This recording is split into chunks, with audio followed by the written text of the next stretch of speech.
Hey y'all, today we are making some carrot cake bars.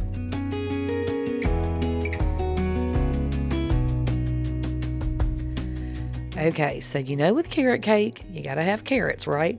So you can either buy the pre-shredded carrots, but I feel like those are a little bit thick, so if you get those, maybe chop them up a little smaller.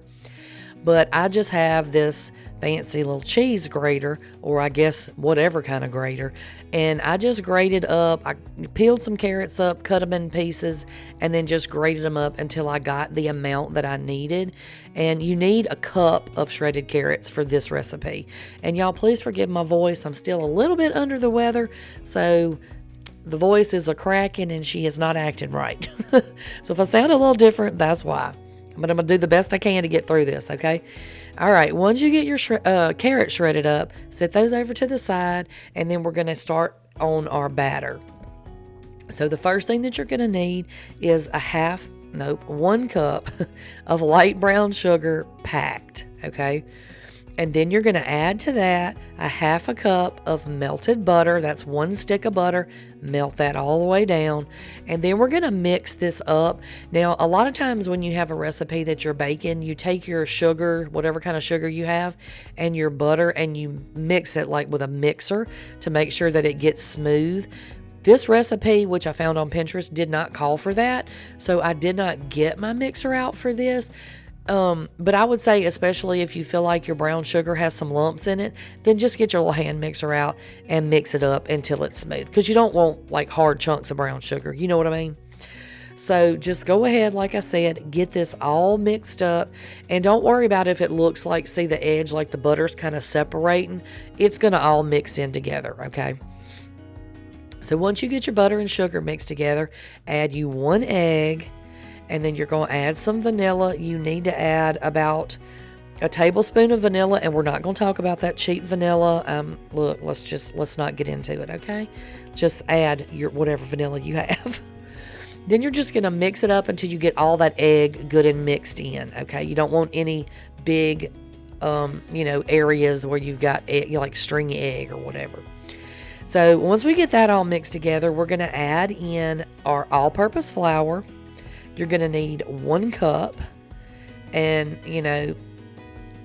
doesn't have to be perfect, y'all, but just make sure it's all purpose, Or actually, I've used bread flour because a lot of times I do a lot of baking, and so I have bread flour on hand a lot. So I have substituted bread flour. Either one will work fine. So then you're going to add in 1/2 teaspoon of baking powder. We're going to add in a teaspoon of ground cinnamon. Okay. And then you're going to add in about 1/4 teaspoon of salt. I didn't measure it. I just kind of put it in my hand and eyeballed it, but 1/4 teaspoon is what you need. Okay.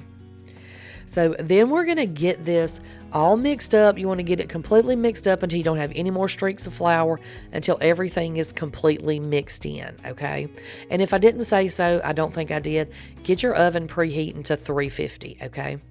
Once your batter is all mixed together, go ahead and dump in your 1 cup of shredded carrots, and we're going to mix that in until all the carrots are, pretty evenly distributed throughout the batter, okay? So now we've made that part. We're going to set that to the side, and we're going to make the next part. So what you need here is 4 ounces of softened cream cheese and 1/4 cup of regular sugar. Then you're going to need 3/4 teaspoon of vanilla. Y'all know I didn't measure. Yes, it's still the cheap stuff. Let's not talk about it. Okay, then we're going to need 1 egg yolk, okay? Just the yellow part is all you need. So however you separate your egg, you just need the yellow part, okay? And this is just how I do mine. I left that in there in case, you don't have a way that you do yours. I just kind of pass it back and forth real gently from each side of the eggshell until the egg white completely separates from the yellow. It's very simple, but it is a bit of a learning curve if you've never done it. So just take your time and, go easy on yourself. Be gentle with yourself. So I just took my hand mixer out because of the cream cheese and went ahead and mixed that together real good. So to our parchment paper lined 8x8 baking pan, you're going to add half of the carrot cake batter. okay? And I'm using the parchment paper because it's just going to make this a lot easier to get out of this pan later. And you don't have to cut it in the pan, you know, it just makes it a little easier. So half of your carrot cake batter, you're going to spread that out as evenly as you can in the bottom of your pan because we're going to layer this, okay? Obviously, since you're only using half. So we're going to do like the carrot cake, the cream cheese, the carrot cake, the cream cheese, okay? That's what we're doing. So like I said, smooth it out as, you know, even as you can. Then you're just going to take your cream cheese mixture and you're only going to use half of it. And you're just going to put some little drops of the cream cheese mixture right on top of your carrot cake batter. Don't mix it in. Don't swirl it yet. We're going to do that in a minute. Right now, we're just getting the layers put together, okay? So go ahead, like I said, put your little drops of cream cheese on there. Then you're going to take the last half of your carrot cake batter and just spoon that over the top real gently because you don't want all your cream cheese to spread out. And you're just going to cover that with the rest of your batter. Then for the last part, we're going to take the rest of our cream cheese, put little drops of that all over the top.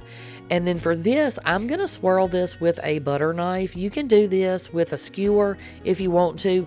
I don't recommend doing it with a toothpick because this batter is pretty thick. And I feel like a toothpick is going to break if you try to use a toothpick. But swirl it as much or as little as you want. Once you get it all done, you're going to pop this in the oven, 350 degrees Fahrenheit, for about 35 to 40 minutes or until it's set, okay? Till it's done, till a little toothpick will come out clean. So then once you get it out, you're going to let it cool, let it cool down on the counter. And then I popped mine in the refrigerator to cool the rest of the way just because I'm impatient. But it just needs to cool down completely. So once it's cooled down, and see, this is why we use the parchment paper, y'all, because I pulled it right out of the pan. And it makes cleanup easy also because you don't have any in the pan that you used. So then you're just going to cut these up into whatever size squares you want. And like I said, I used an 8x8 pan, but if you want to double this recipe, you certainly could do that if you want to.